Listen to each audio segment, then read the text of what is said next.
बिहार के राजनीति में जो राजनीतिक पंडित हैं वो इस बात की चर्चा कर रहे हैं कि क्या राजद खत्म हो जाएगी।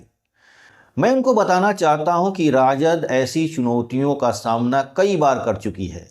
जब लालू प्रसाद जी को जेल जाना पड़ा तो ऐसी ही समस्या उस समय भी आई थी, लेकिन उस चुनौतियों से राजद बाहर निकल गई।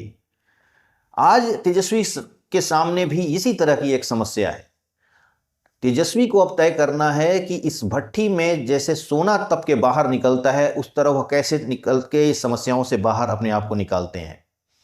अगर वो इस चुनौती का सामना कर लेते हैं तो आने वाले समय में उनका भविष्य भी सुनहरे सोने की तरह चमकेगा, इसमें कोई दो राय नहीं है।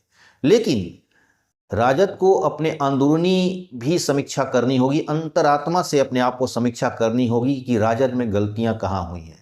सबसे पहले कि राजद को ये बात को सोचना होगा कि अब राजनीति का माहौल बदल चुका है। अब लड़ाई अगड़ों और पिछड़ों की नहीं है, पिछड़ों और पिछड़ों की है। यानी राजद को चुनौती देने वाले अगड़े नहीं है, राजद को चुनौती देने वाले पिछड़े किसी समाज के लोग हैं। इसलिए सिर्फ MY फैक्टर्स पे काम करने की जरूरत नहीं है। अब आपको सर्व समाज को लेकर आगे बढ़ना होगा, सभी समाज के लोगों को आगे करना होगा। जिस तरह चुनाव में पूरा बाल साफ करो, ये तरह के बयान दिए गए, इससे राजद की छवि को खराब हुई और राजद का रिजल्ट सामने है। इस तरह के नेताओं को बाहर करना होगा, उस तरह के क्रिमिनल्स टाइप के लोगों को बाहर करना होगा और पढ़े लिखे अच्छे लोगों को, समाज में जो उन्होंने कुछ अपना योगदान दिया, उनको राजनीति में लाना होगा। ये बात सोचना है।